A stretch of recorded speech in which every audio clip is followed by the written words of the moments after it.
Yeah. Okay, Aaron, this is the second game we're looking at in this session, and your rating here is 895.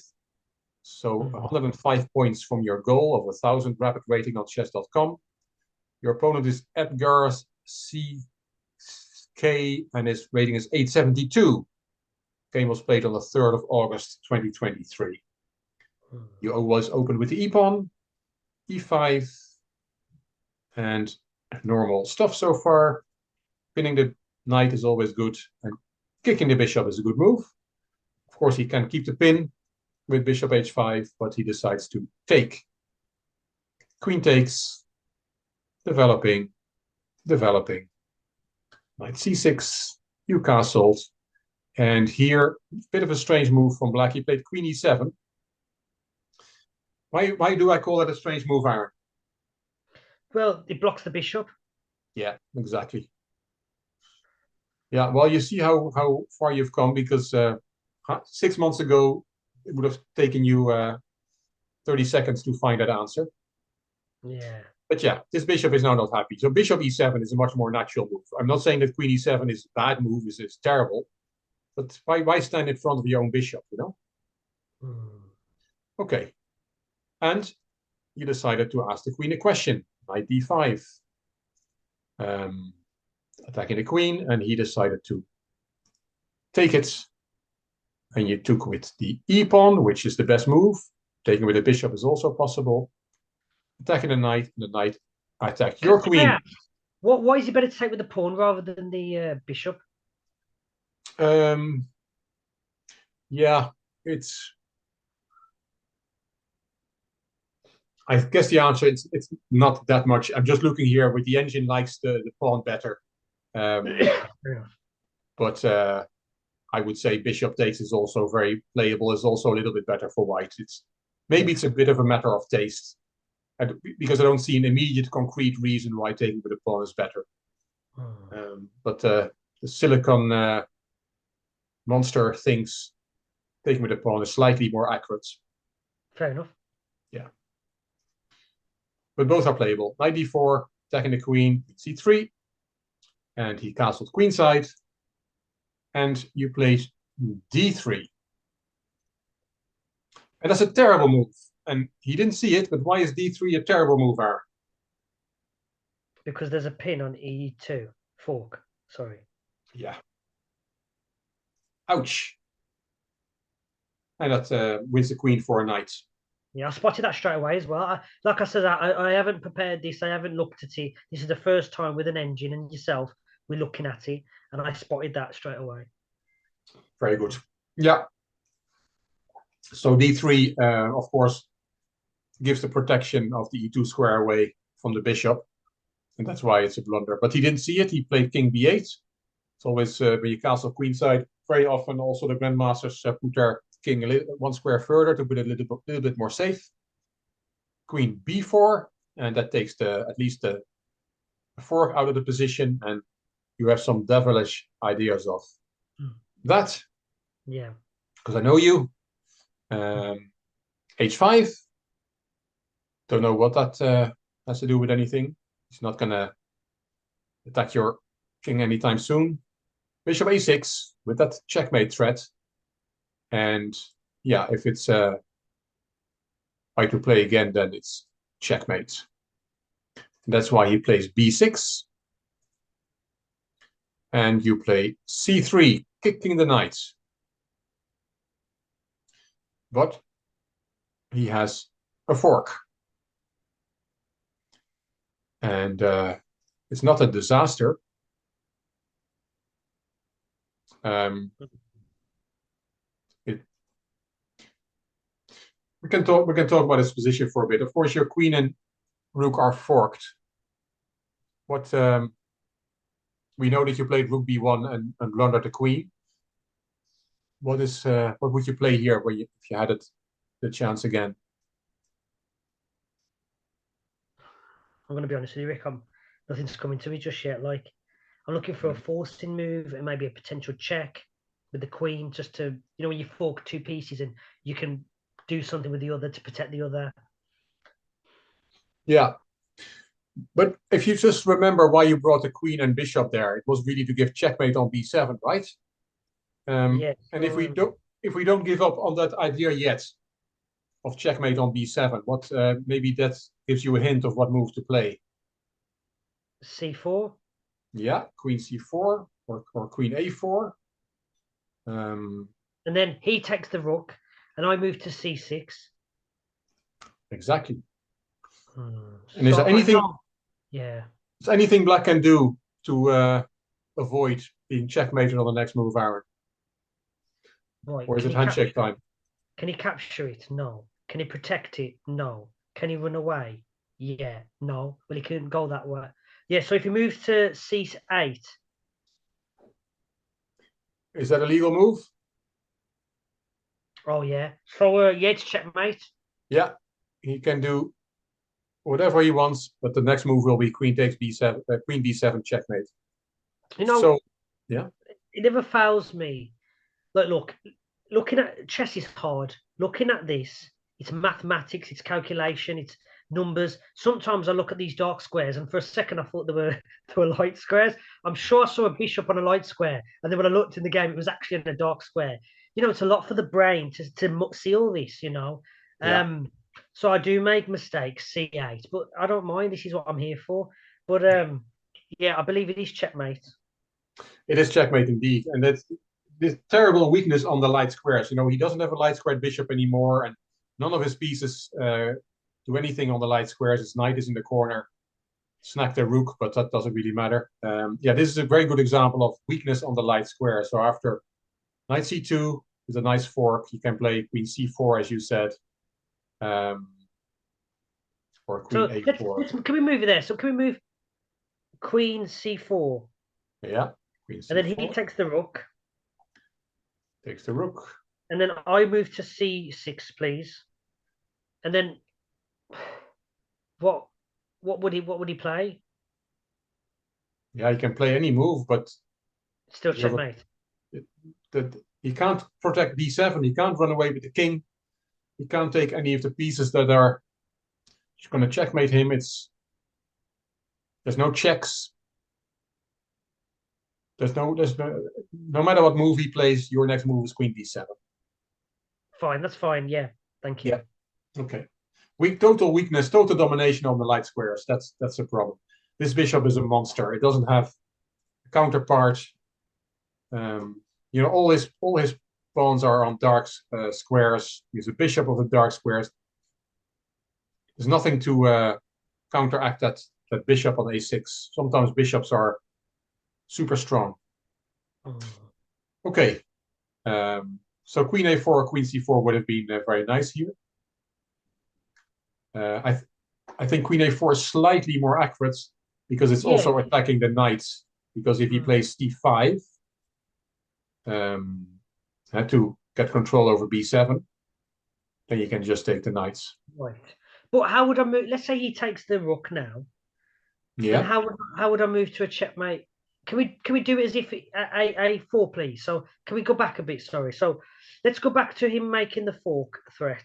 So he's done that. Okay. So right. So my move. Let's say it's a4, please. So he takes my rook. Then would I move straight to c6 from here? Yeah, that's what we just looked at. Yeah. Sound okay. Yeah. So if he sees that he cannot take the rook. He has to play a defensive move, for example, c5, to cover the b7 square. But then you just take his knight. And then am I up a piece there? Then you will be up a piece. Yeah. Yeah. Sound. Yeah. So this knight jump, knight c2 looks very strong. Knight fork, but you know it just bounced after queen a4. It bounces back in his face, and he's just going to lose that knight.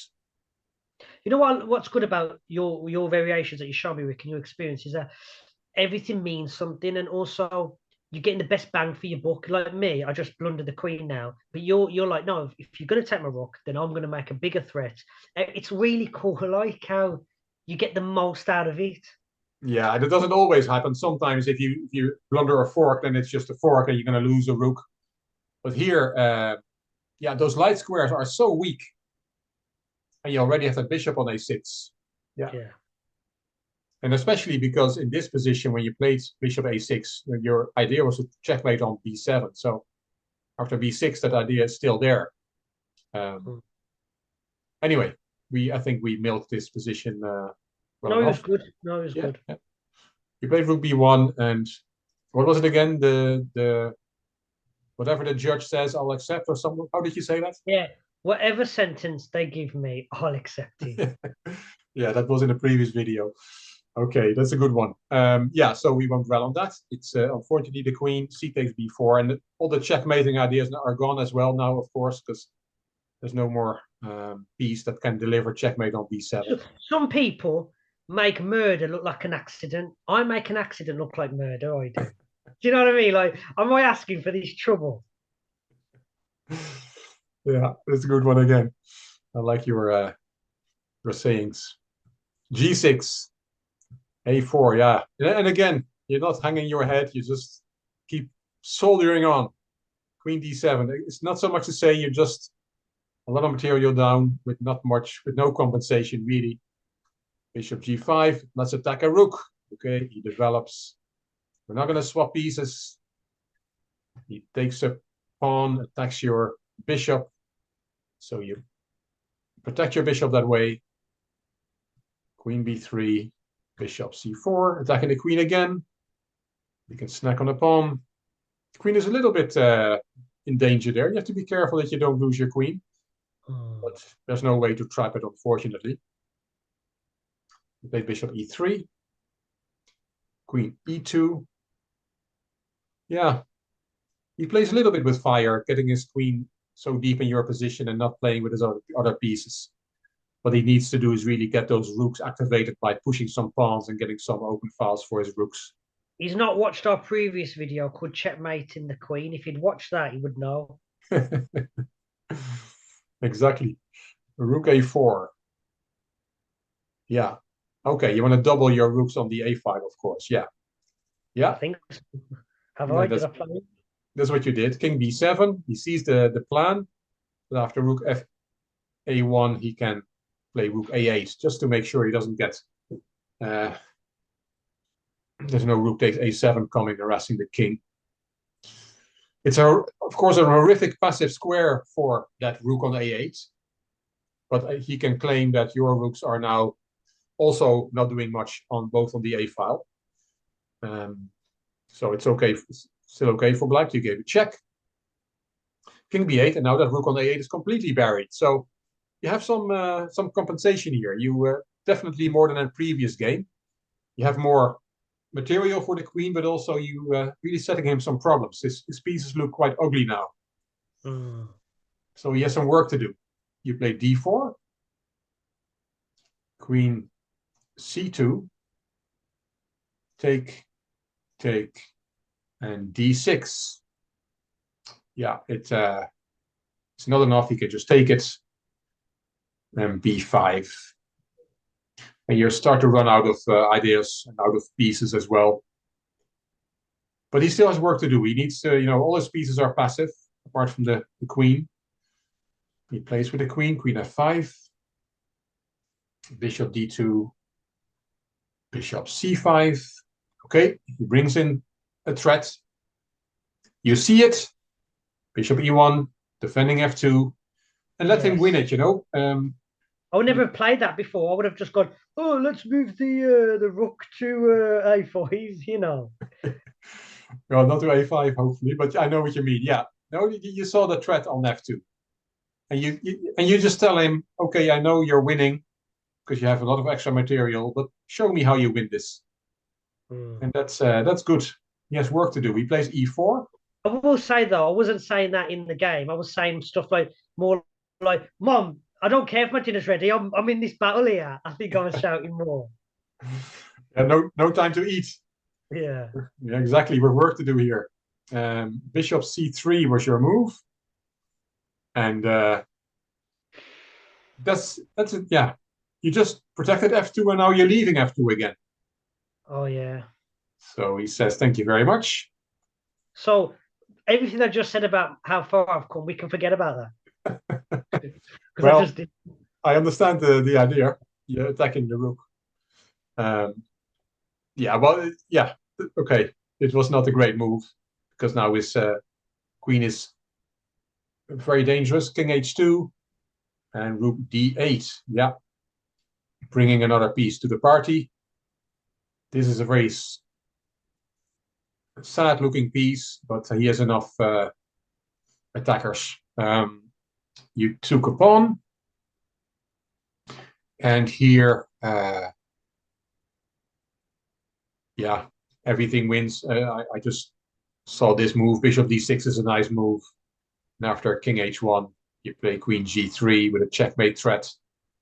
And not only that, also you're attacking the unprotected bishop. It's a double attack. You're a wizard. You're a wizard, Rick. No, I did this. I have the engine running, so don't. Just an example. It's just one example that the engine gives us the best move. Yeah. But there are other ways as well. You're just too much material down. It's that simple.